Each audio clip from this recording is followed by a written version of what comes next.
Hi, good morning everyone. This is Dr. Shameema here, and today we are going to have a discussion on a new topic, that is Excerpts from Pilgrim at Tinker Creek by Annie Dillard. Before we start our session, may I ask you a few questions? Have you ever heard of Annie Dillard? I don't think you have heard of Annie Dillard. Or have you ever read a single piece of work written by Annie Dillard? I am not very sure about that. Anyway, she is a very interesting non fiction writer. So, if you take your textbook, signatures, please go to Module 1 and Chapter 2, page number 18. And you must be thinking of this wonderful title, right? Pilgrim at Tinker Creek. I don't think you must have heard of such a title before, and you must be having some confusions on what does that mean? Pilgrim at Tinker Creek. I am not very sure about whether you are familiar with this particular term or set of words, Tinker Creek. Tinker Creek. Have you ever heard of the term Tinker Creek? You must have known of the word pilgrim, of course. And what we got to do in this particular session is that we have only a few section and a little of a wonderful work, non-fictional work written by Annie Dillard. And that work is titled Pilgrim at Tinker Creek. So basically, Pilgrim at Tinker Creek is a non-fictional work. And we have the experts and expert critical opinion on what this book is about. Don't confuse with excerpts and experts. What I said was experts. Experts say that Annie Dillard is a wonderful solution for today's many disorders. That we all have certain disorders, like we have attention deficit syndrome. Have you heard of that syndrome ever? Attention deficit syndrome? We will come to that later. So now I'm moving on to our session that we are going to introduce the writer Annie Dillard. Who is Annie Dillard? I already asked that question to you. Annie Dillard, where she was born, what she was doing, what is her specific area of studies, and what she is very much interested in doing as a writer. So you can see on screen certain points that I have coordinated for your special focus. She was born in 1945 in Pennsylvania, United States. And she has been a poet, novelist, essayist, critic, theologian, collagist, and singer. There are multiple adjectives to who Annie Dillard has been, or who she was, or who she is. She is a poet, novelist, essayist, critic, theologian, collagist, and singer. Above all, she is a naturalist. Look at the next point, you will see that a naturalist. Who is a naturalist? Do you know the definition for who a naturalist is? You have the definition right in front of you. Just look at the definition I have given for your reference. A naturalist is one who practices naturalism, or one who believes in natural laws, and one who engages and studies in nature. Or a naturalist may be an expert in nature and natural history. So we have as much as definitions for who a naturalist is. So this particular term or this particular adjective, that Annie Dillard is a naturalist, that is of special significance for us today. So we are going to learn Annie Dillard and her work, the excerpts from her work, Pilgrim at Tinker Creek, as she is a naturalist. Because this is a particular work written by her as a naturalist. I hope you understand me. I hope you're able to catch me, right? So, we are going to focus on Annie Dillard as a naturalist, and she's a novelist and essayist as well. So here we have Annie Dillard as both an essayist and as a naturalist. Now, a few words about her prose style. If you go through or if you have a prior reading on this particular work before we start, before we move on to the analysis of the essay right before us.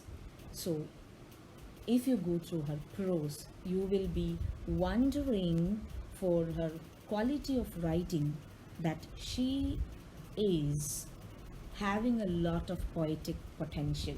So her prose style is written using rich poetic style, and her works are densely philosophic.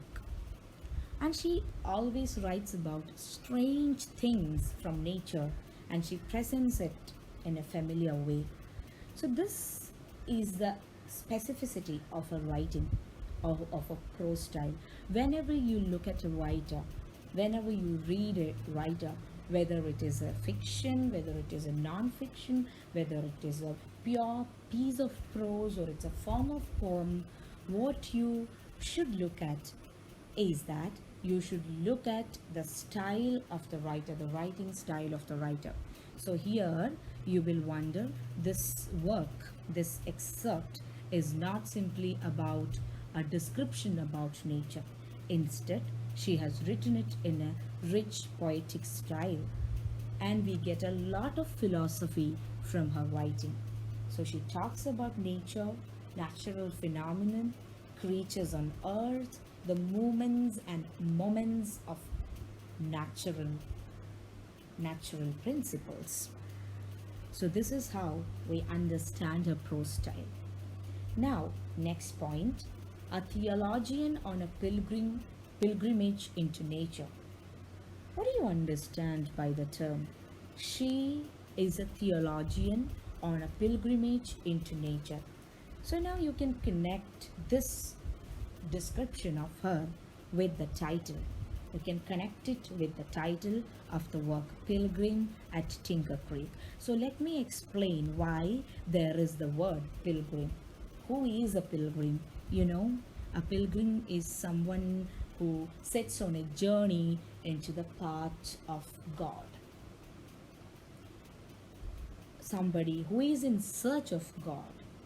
Somebody who visits places, wanders places in expectation of spiritual thirst or spiritual motivations. So we have a pilgrim here. Who is the pilgrim here? The writer herself is the pilgrim here. She is wandering around the world, looking onto the nature right in front of her like a pilgrim, and where she looks for God. So she looks for God like a pilgrim. She looks for God like a pilgrim in nature. So if you look at nature, am I right? If you look at nature, we usually say that even in Bible or in the Holy Bible, I mean, even in all the Hindu religious scriptures like Bhagavad Gita, Mahabharata, Ramayana, and in the Muslim holy scripture, the Holy Quran, there has been a lot of emphasis on the beauty, marvels, wonders, and the moments of nature. Nature is very much celebrated. Nature is given priority. Why? Because if you look at nature, if you look at the wonders and marvels of nature, and if you look at the what shall I say, the questions that are posed and asked by nature to us, you will be able to see God there. The presence of God is there in nature.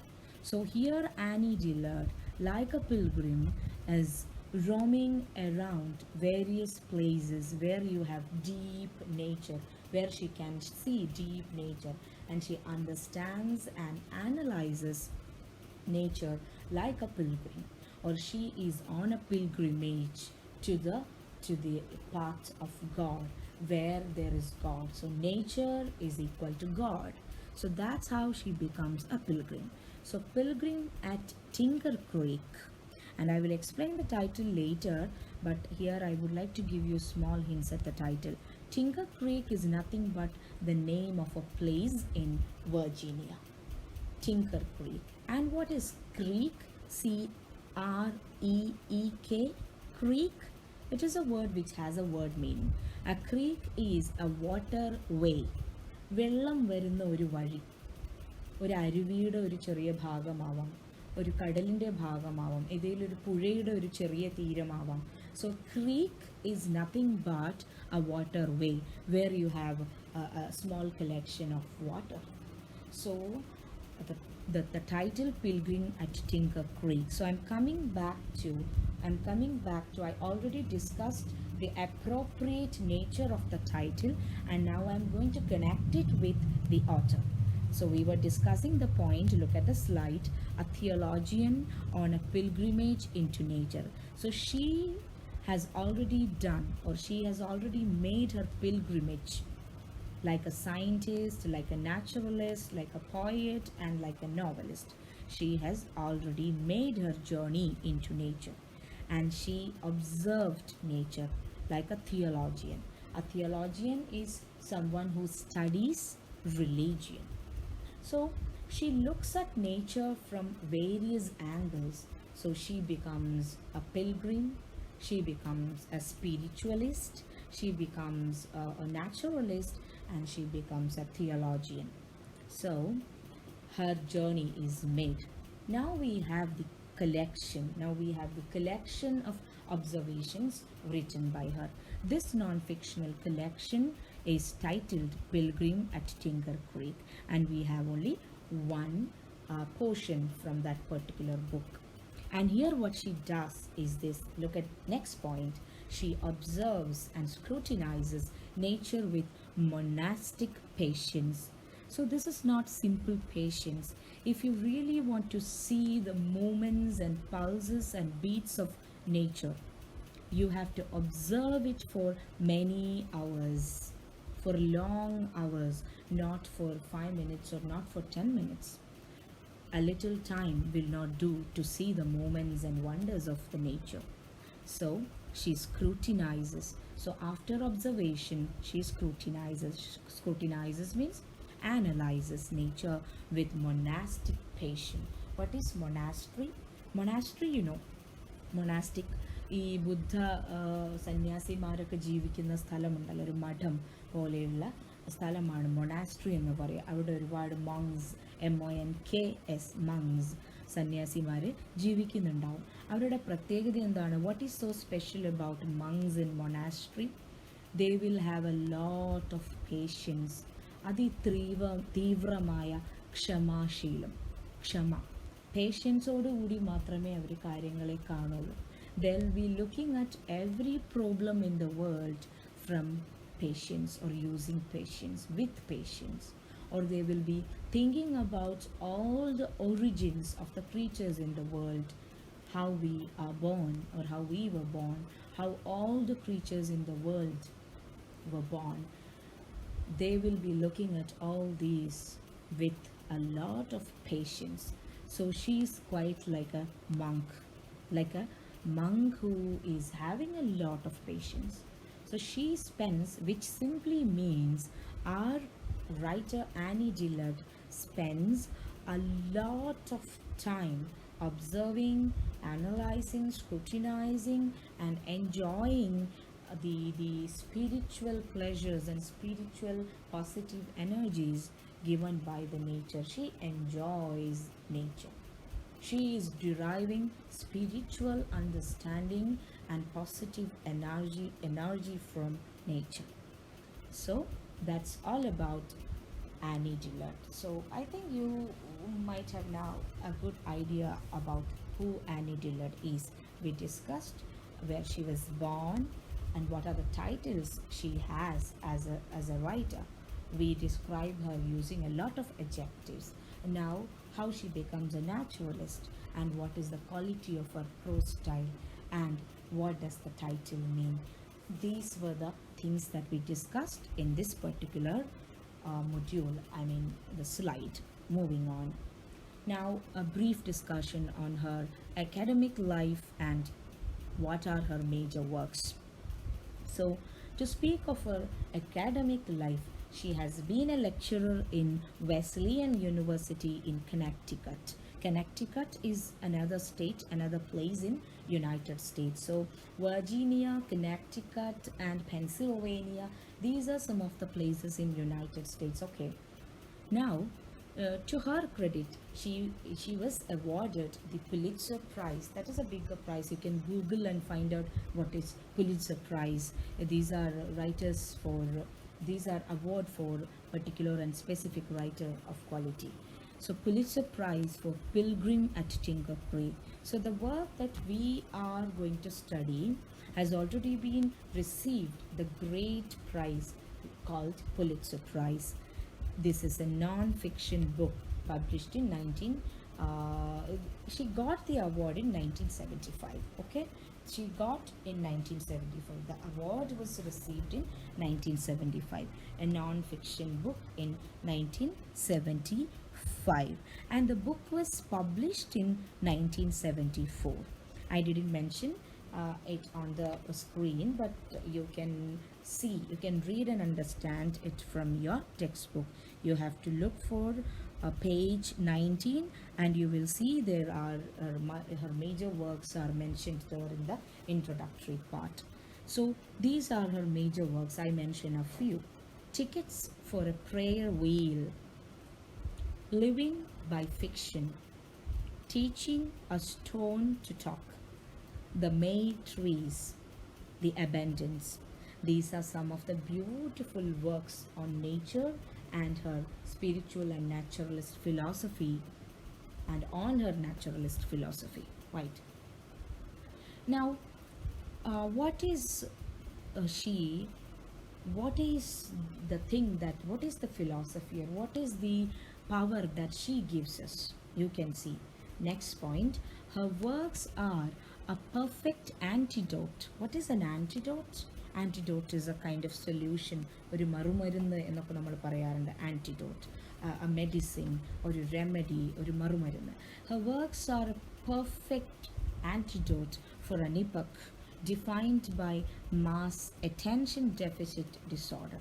This is the point that I discussed when we started our session. Attention deficit disorder. So critics and experts say that if you read and understand, if you take a moment if you spend time to read and understand Annie Dillard's works, you will be able to treat a particular condition or a disease known as attention deficit disorder. Let's see what is it. I have given a definition for you there on the PPT. Please look.